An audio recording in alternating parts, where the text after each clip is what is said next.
Hey, what is up guys, I'm KBHD here, and this is a MacBook Air.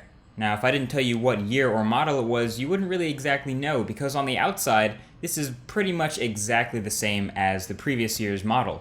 But they dropped a lot of changes on the inside that make it a lot better. Now, Apple's not the only one to do this. A lot of other manufacturers have dropped Haswell chips in the latest generation of existing laptops and made them about 1,000 times better by doing so.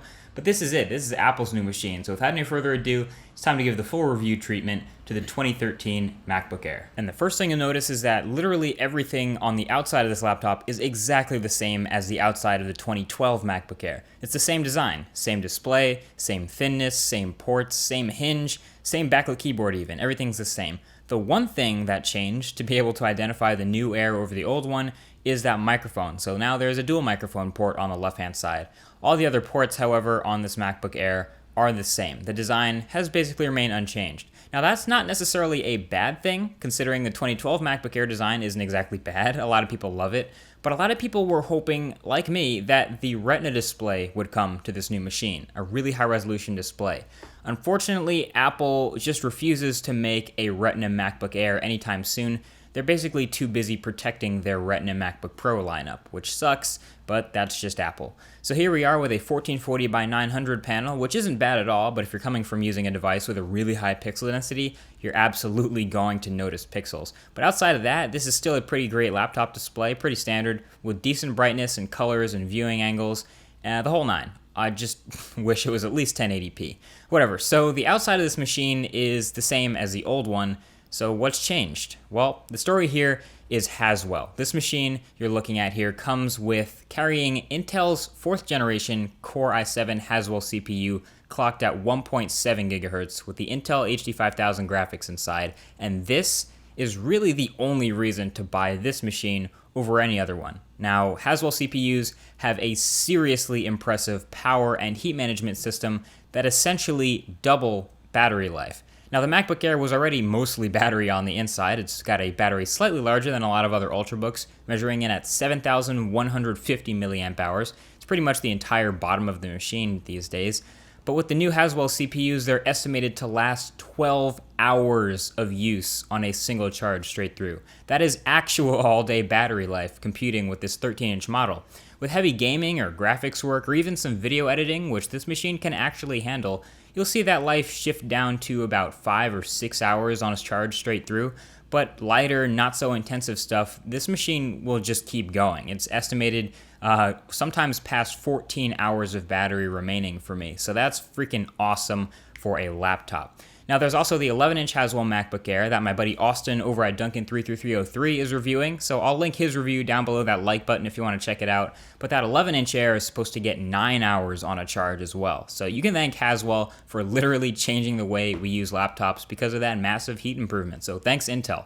Now, you would think with all these power conservations, this performance would drop through the floor. Well, not so. Again, Intel to the rescue. These clock speeds are already pretty solid. Like we said, this is the 1.7 gigahertz model, and it benchmarks pretty well, somewhere between the latest Mac Mini and the latest iMac, which is nice. So everyday performance is still snappy, quick, and efficient, which you would expect out of a laptop of this price. And there are also some other internal improvements that make that possible. First of all, an 802.11 AC Wi-Fi receiver is now in there for faster available wireless speeds, and a PCI-based SSD, delivering significantly faster read and write speeds from the disk when compared to SATA-based SSDs of the older models. So you're going to get silly fast opening and closing of apps and reading and writing of data. All of that's going to happen at blazing fast speeds thanks to that PCI-based SSD.